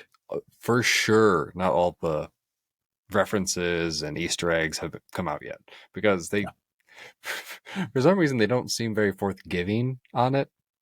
Like, fans have just dug them out, and they'll like say them in passing in interviews. Yeah, and there's a bunch of that, like, footage and reference stuff that they have somewhere that they just haven't released. That's right. Well, they don't want to. They want to keep that stuff. Yeah. Either for future use in storytelling, or it could be a marketing ploy. Like, let's not forget that they have to keep the lights on somehow. So, got to make money with all this as well. So yeah, never feel bad if something you're a fan of feels like it's selling out a little bit. It's like, you realize that's how you have to do this, right? Like, well, and if you want to get good at anything, start by just mimicking somebody who's good at it. Yeah, absolutely. It's like, well, how do I do it? It's like, you got to do it like somebody else does it first. Like, trying to reinvent the wheel, which is, like, not worth the effort. No, certainly not. Take what you love. That's a Bruce Lee thing, which, again, Do you know much about Bruce Lee? Tidbits, because I was, Okay. another kid really into martial arts and all that stuff. But Yeah. So Bruce Lee, most people know him as a like kung fu movie star in the 70s, 60s, and 70s. Uh, he went to American University as a philosophy major. He studied philosophy. He was a philosopher on top of, you know, developing his own style of kung fu, abandoning his style of kung fu. He had schools open across the country and he closed them because he came to the philosophical conclusion that styles are not it. You know, that's not styles are too the martial confining. art. Yeah, styles are too confining. So he talks about be water. I actually just bought a book called Be Water, My Friend. That's one of his phrases. It was a compilation of his stuff written by his daughter, I believe. But one of his things is he had on a medallion: absorb what is useful, reject what is useless, and make it entirely your own. That's the whole thing. That's it. And that's about, martial arts, but the big word there is art. Mm-hmm. That's art for you. You can steal. There's a great book called Steal Like an Artist. I'm trying to remember the author's name. But it's a very have you read that one? Do you know it? No, my favorite philosopher meets martial artist Bruce Lee moment Austin. is in one of the things where he's teaching a student. The student bows and he just slaps him right in the face. He's like, never take your eyes off the opponent. That's right. That's in Enter the Dragon. Yeah, that's a good one. So I've never seen any of them front to back. So Okay. Yeah. They're pretty I mean, they're dated. I'll say that much. They're very dated. I used to have But a bunch of the like kung fu movies that were big in China and Japan, but mhm, never were like put stateside. So sure. there was just this like little B-rated collection with like kung fu vampires and well, not kung fu, like Asian vampires, right? So it's a different like kind Right. of concept where they're like zombie immortal, but whatever. Right. But a bunch of weird ones, but they're fun. I love it. Yes. And honestly, the creators of Avatar probably watched a lot of that stuff as Oh, well. definitely. There's a specific thing from Crouching Tiger, like that's like a direct pull. I can't remember what it is. That wasn't one of the ones I wrote down. I remember them talking about it when talking about the use of chi as the superpower, how the Oh, bending it's works. Tylee's ability. Tylee's ability is directly from Crouching Tiger. That's right. Yeah. Mm-hmm. Forgot about that. Yep. Love it. And I love how there's weapon specialists too, on top of everything else, or Because non-bending specialists. one of the funny things is this specifically, but when people talk about martial arts, they think mostly fists and kicks and stuff. It's like, yeah, but weapons will kill most people that just practice with kicks and fists. Like Uh-huh. They you learn the kicks and sure do. fists, and a lot of martial arts are based off of learning without the weapon. Is how you get all the kicks and fists, and then you put the weapon in your hands, and you already have the form. Yeah. And it's funny because my martial art that I studied is Filipino. It's named different things in different parts of the country. The part of the country that my style is from is eskrima, Eskrima, which is derived from the Spanish word for fencing, sword fencing. Um, and they start you with weapons. They just start you. It's mostly taught with rattan bamboo sticks about 26 to 30 inches long, and you learn all the moves that way. And you start to do knife work right away, and because it's all translatable movement. And in the Philippines, it, you gotta be on your toes, in some parts of it. Some parts are lovely, but people trying to live their lives. Some people are desperate. Some people try to take advantage of others. And That's one of the reasons Brazilian jiu-jitsu is so much more efficient, like right, just getting the job done. precisely, And one of the yes, funny things about kung fu is like if you learn from like kung fu masters, um, that teach it as not just a meditation thing, right? So there's doing it as just a form of meditation. But people who are like, if you ever plan to use this in a fight, like there's certain like exercise you do, like crush the melon, crush the grapes, or squeeze yeah, the grapes. Like yeah, you're not going to win in a boxing match because you know kung fu. So play dirty. Right. That's a big one. Yeah, it's huge. And is it true? Maybe you know this, and this is a bit off topic, but martial arts are such a big part of this show. It's fun to talk about. A lot of styles, people think of kung fu, they think of all the very like a lot of movement, a lot of extraneous movement almost. And is it true? I've heard tales that a lot of masters, since there were so many styles competing against one another, students would move around, and the classic, student betrays the master after learning their secrets, blah, blah, blah. Mm-hmm. A lot of masters would teach the extraneous movement, the flowery stuff, but hide their real style in that. And when they could trust the student, it'd be like, okay, so all that stuff you do, like form 1, all this kind of stuff, take out the first 3 steps. Huh. Mm-hmm. That's the style. Yeah. Yeah. I don't know enough about martial arts history to say it's a fact, but that's almost every school of anything, any art, especially classically. Like you do that. It's the wax on, wax off. Like Yep. Mr. Miyagi. Well, you do the chore, like monks do it with like, so like, why am I like constantly cleaning the temple? Like I want to reach enlightenment. It's like, well, you need to not be bothered by chores to be able to reach enlightenment. Right. Yep. Oh. And well, that's a huge part of the show too. So the show is the yogi comes out of nowhere though. Like he gets kind of just jammed in there. Love everything he talks about. His like breakdown of the chakras is a great distilled for a Western audience breakdown. But it's like, yeah, it's a wonderful episode. He's a wonderful character, but he's a bit, what do they call that in writing? He's a Deus Ex Machina, right? Yeah. Yeah. And it'd be different if he looked like he was from one of the nations, but he's not. He looks like he's from India. And there's no other place that they've been that somebody like him exists. So it looks like somebody just picked out of a yogi and dropped him in. He's the Tom Bombadil of the situation. Yeah. Which, they might have felt okay doing that because, Tom Bombadil did exist. Right. in that lore. And there are parts of the world that we don't see. Yes, they're technically part of nations, but the nations evolved after a while, and well, we mostly see the coast changed, the coastlines in both the animated series. Yeah. We don't need the city in Legend of Korra. Like Guru Patik. Yeah, even his name is not part of any nation, right? So, like, I would argue that he could have been. I wonder if there's lore on this guy. Probably not, because you only see him in those couple episodes. So I would hope they flesh him out because him and there is a bunch of canon to the was it the lion turtles? Yeah. That comes out of nowhere too.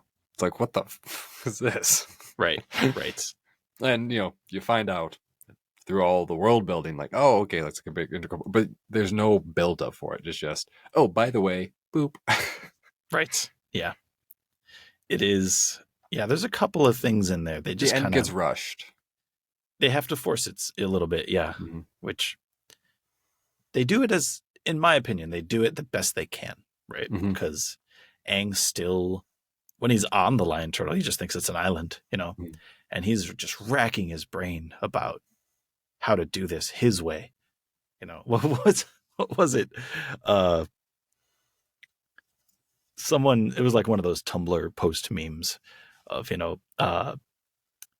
Aang dismissed his entirety of his past lives because they couldn't find a vegan option to end the war. Like something like that. And that's one of those things is, I think it's the airbending avatar before him was known for being ruthless. Yang Chen, read her books. She is nuts in a good way. But they're like, oh, like the airbenders are all soft, and like she was distinctly effective because people were terrified of her. Yeah. You might be mixing up with Kyoshi though, because Kyoshi was the one who was like, which is funny because no, you're right. Yang Chen would do anything because they allude to that when he like meets her. He's like, oh, another airbender. She's like, I'd kill the dude like without hesitation, without thinking about it. Done. Because even Kyoshi's like, oh, I'm gonna give you some advice, and the other air avatar is like, kill him now. Don't think, don't hesitate. It's true. The air avatar, because she was like, do your job. Yeah. Yes, you're an avatar, but or you're an airbender, but like you have a job. Do your Mm. job. Will it bring like uh we'll get rid of him, bring balance. What's the quickest way to get rid of him? What's the simplest way to get rid of him? Like, So do that. Yeah. uh-huh. It's funny. She, in her story, when she's fleshed out more, do you mind if I talk about that? That Yeah, might be go ahead. spoilers because that's, I don't know. Whatever. But she is basically she's almost like a secret agent. So she is the avatar and an air nomad. So she does like the spiritual, travels about and people love her. And this is when the avatar is much more revered.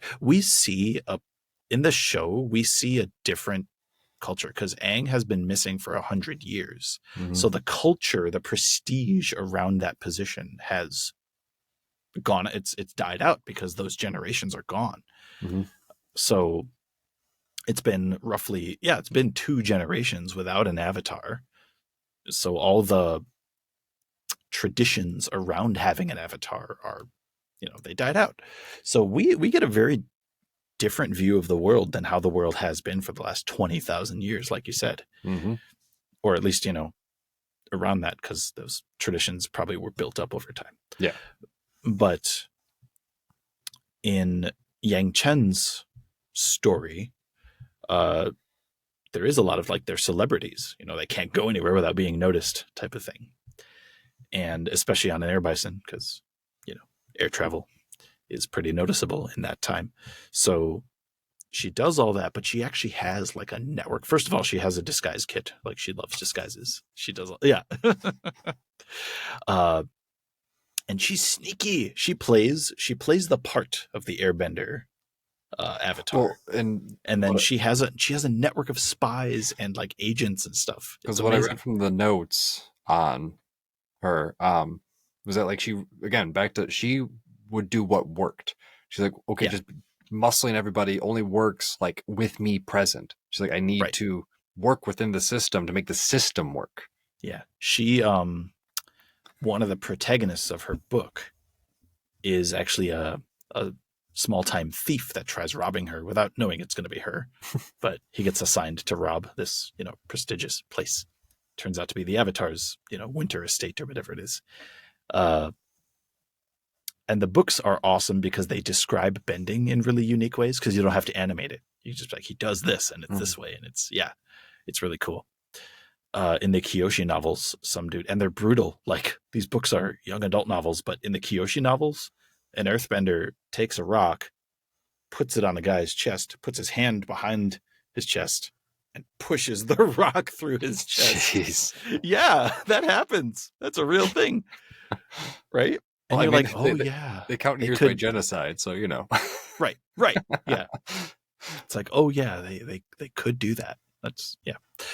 But that's besides the point.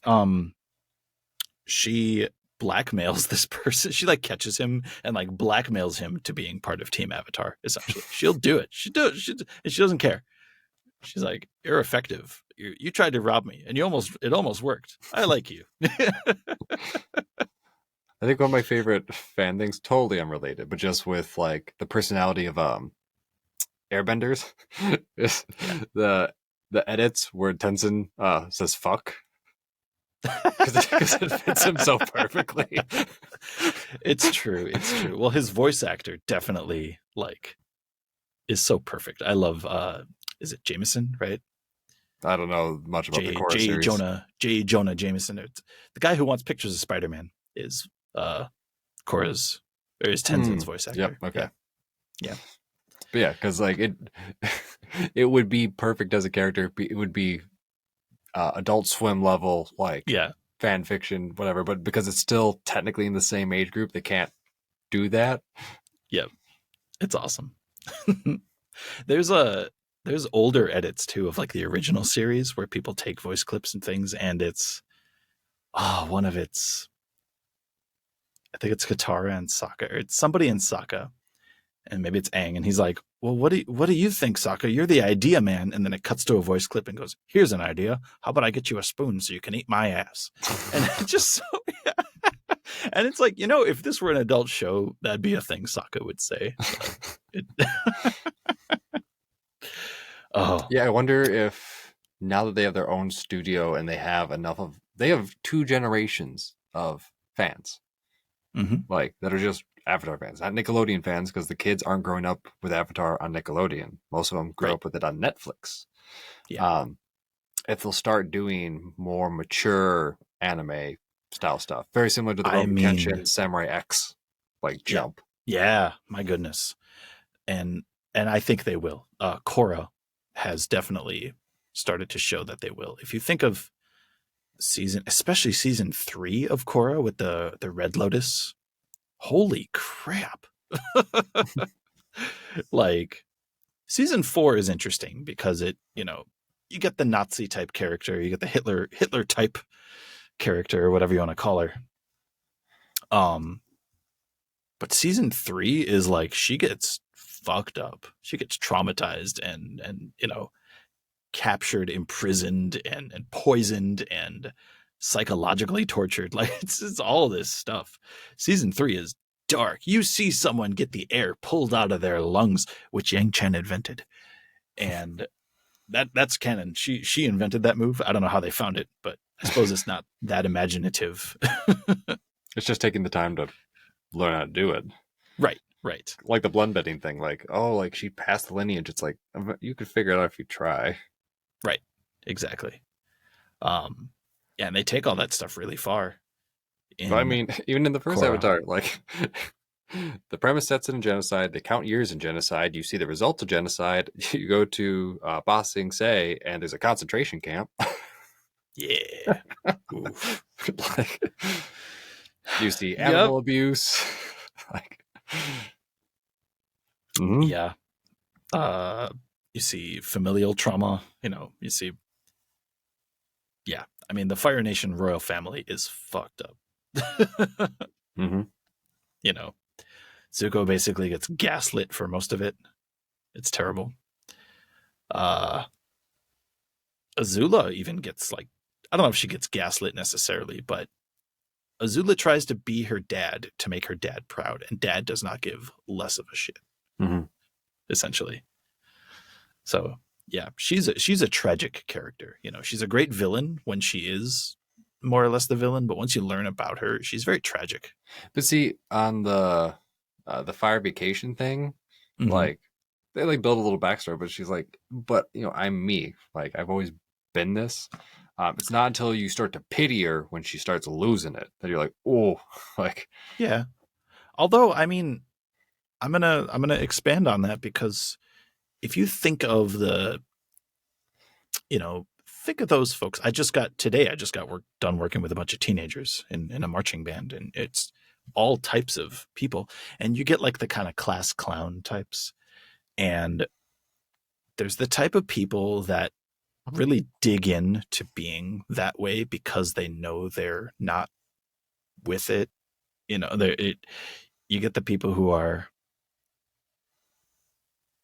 I guess you could say the term weaponized incompetence. They mhm. like really dig into how they're the class clown. I can't take it seriously, and I can't respect the teacher. That kind of stuff. That's not who I am. I'm just me.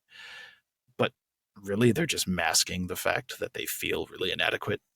Well, in her case, it's she's a daddy's girl, and daddy just doesn't care. Like, And that's really it. Yeah, yeah. And it doesn't take a psychologist. They present that to you pretty well. mhm. It doesn't take anyone with a psychology degree to notice that stuff. But the beach scene, I mean, that does like really lay it out there. But like, yeah, I guess it's the difference that like Zuko has his mother like more involved, but his mother tries to reach out, but she like yeah, it's again that psychology thing. Like she needs the connection to the male figure, like in that type of Mm-hmm. psychology thing, more because he wants to make his dad proud, but he's got the connection to his mother that makes him feel safe. Yeah, he But has the she, balance. yeah, and she feels safe, but she just doesn't feel like connected. Right.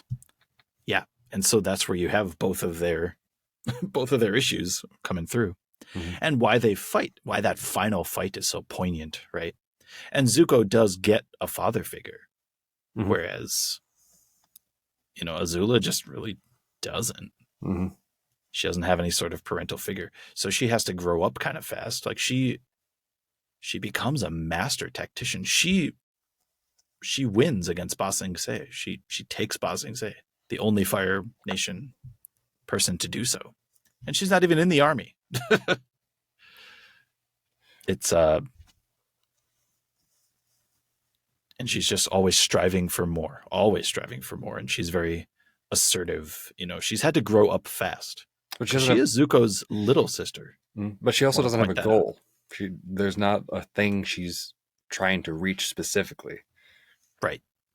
other than like the dad's like attention and stuff like that. But it's not like, okay, when will it be enough? Like, because she finally gets the position, and it's that like, okay, but this isn't it, is it? Like, Right. Yeah, it really is. So it's I don't know, not much more to be said about it, really. I mean, since we're on the psychology kick, Zuko gets physically sick when he's going through mental, like, healing and trauma. So you get to see that, like, take a mental health day. He takes a couple mental health days to like process what's going on with him, because it actually affects his body. Yeah, it's just tossed in there, like. Yep. And in the and that's a whole thing you could talk about. Yeah, mental health and trauma and addiction, more or less, because Zuko was, in a sense, addicted to capturing the Avatar. Because you see how when he betrays Iroh, right? Like Yep, in the crossroads of destiny. Yeah, because he's better. He's Mr. Happy-Go-Lucky. He seems like he's turned a new leaf, and Azula shows up. Someone from his past, someone very poignant from his past shows up. An enabler.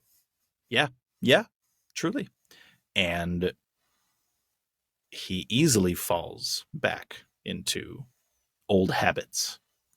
And Iroh, you see it in his face, he's just disappointed. He's not mad, he's disappointed. Mm-hmm. Oh. But I will say that episode has some of the best bending fight scenes ever. Oh, sorry to get a budget and some momentum. Yeah, it's true. Like, my favorite bending move in the whole series is in that episode. It's when Aang, he runs in a quick circle and stops suddenly, and an air version of his body pops out and smacks Zuko. Which, your point is that you see the air animated because as visual you have to, but air's invisible.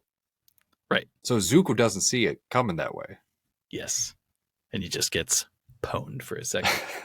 And the crystal armor, I'm sad that it lasted for all of 5 seconds, but that was probably hard to animate. I don't know. It also didn't work.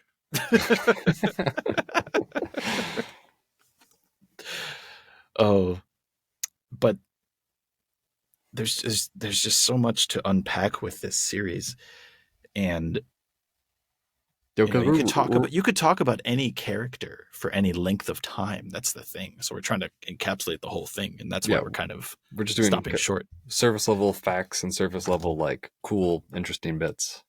Yes, one of my favorite interesting bits. This is not on purpose by any means, but if you combine the first words of the entire series and the last words of The Last Airbender, it becomes "It's perfect." Yeah.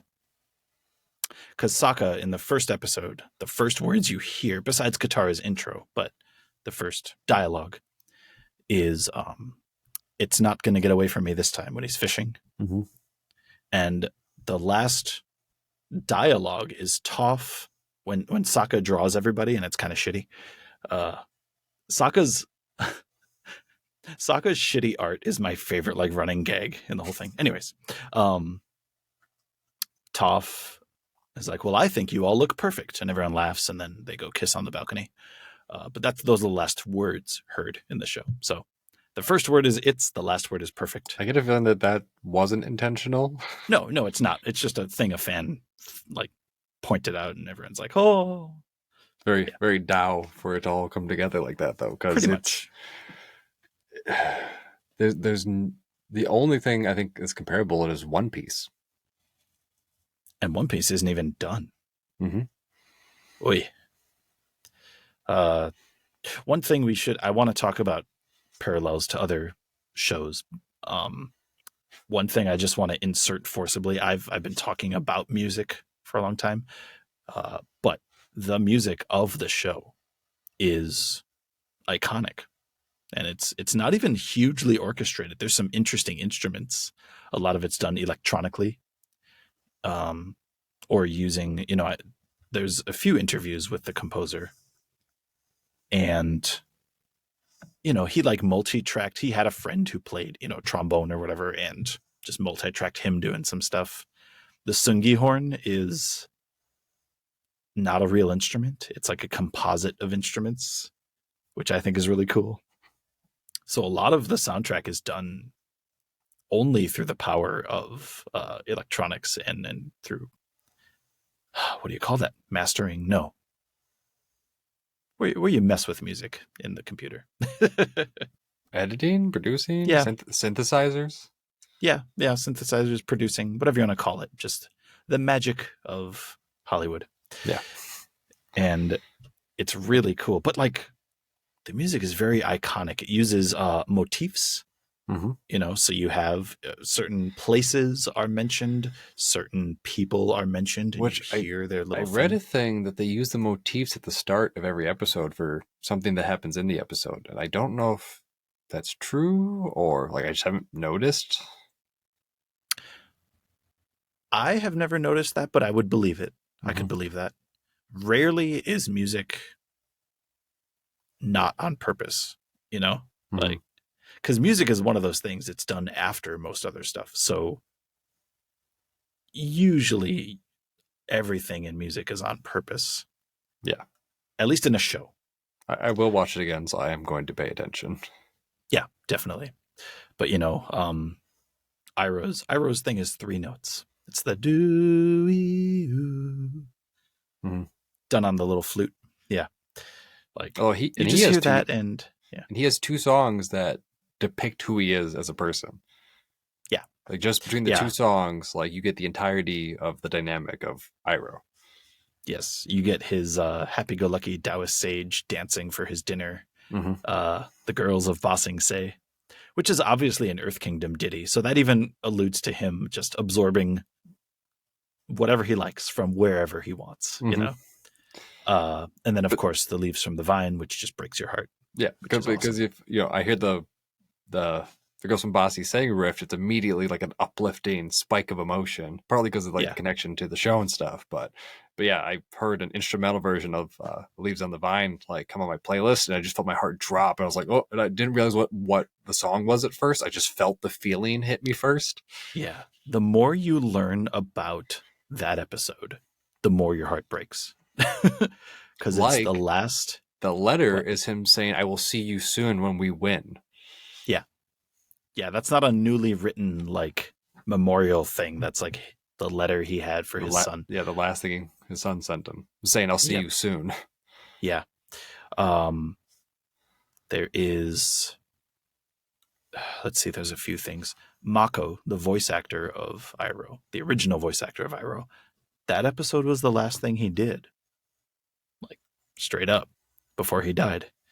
Which is why Iroh, maybe it's not the last thing I'm trying to remember. But either way, it's like right before he died. It's one of the last things, if not the last things he did before he died. I mean, it could which have is why Iroh is multiple episodes at the same time. So that's true. Yes. So, and he was like really worried about like, oh, but I'm not a singer, and you're going to make me sing, and it's going to sound bad. And they're all just like, no, that's exactly how it should be, because Iroh is not a singer. You want it to sound kind of untrained, It's just raw. And honestly, because he sings it kind of poorly, for singing standards, it does sound like he's sad and like he's barely holding it together. Well, it makes both the songs feel more like what they are. Like, Leaves on Vine it sounds really emotional. It sounds like he's just putting his emotion into it. There's not singing in it. It's just feeling. And then with Girls of Ba Sing Se, like really leans into like he has no idea what he's doing. Like, yep. Oh, yeah, and the animation really ties to that too. Leaves from the Vine, he's barely, you can physically see him, he's barely holding it together. He's got tears on his face, all that stuff. And the Girls from Ba Sing Se, they overdo the animation. When he says pretty, they like overdo the teeth. They get really big, stuff like that. it's really cartoony, Mhm. and it leans into both aspects of him. It's really funny because like you see this in a lot of people that you admire or think are very talented or put together. Um, I think popular culture, Robin Williams was a good example of like someone who's pretty complete in his art. He's doing really well as an actor and a comedian and all that. But a very broken man, internally, and his past, was very broken. You see that a lot with actors and musicians, all the greats, Mhm. never meet your heroes. uh, yeah, I have it in mind to like write a book. I love classical music. I love, learning about all that stuff. Uh, I want to write a book just called "I Would Never Get a Beer with Beethoven," just Yeah. and talk about how these great artists are kind of the reason they're great is because they're broken, and they use that to So just make something. quick tie-in, because I took a shot at Ryan Holiday in one of our other episodes, but I mentioned Uh-huh. like he'll say things that like don't make sense, and the only thing I responded to him on Twitter from our profile because he said something about like how much better like things that are created in the balance of the world would be if everyone was like calm minded. I was like, that's not true. I was like, like sure, maybe the world would be more peaceful and stuff like that, but we'd have no art in like the exceptional way. Like that comes from pain. Like sure, you maybe have skillful art, but all the groundbreakers in art were, heartbroken or mind broken. Like, so Yeah. it was an odd thing to like say, and it really bothered me because like Yeah. you're a scholar who reads a bunch of books. Like you should know this that like art at its highest level come like Hell, all the greatest philosophies in the world come from pain. That's the whole point. Socrates, um, get married. If she's good, you'll be a happy man. If she's horrible, you'll become a philosopher. I mean, hell, that's the whole point of Buddhism, right? Life is suffering. This sucks. you know. Mhm. Oh, so and the amount of philosophy in Avatar is staggering, but you don't really hear anything too heavy-handed. We might, yeah, we might do a chat on just the like philosophy like of Avatar. Yeah. Because right now we're just basically geeking out about it, and like I showed you or got you a tidbit from my research that you hadn't known. So basically, the point is for us to have fun about this, for you to get it out of your system, so you can stop talking about it in other episodes. But I have to. It encapsulates everything. It's part of my life. It's Yeah. samurais and Avatar.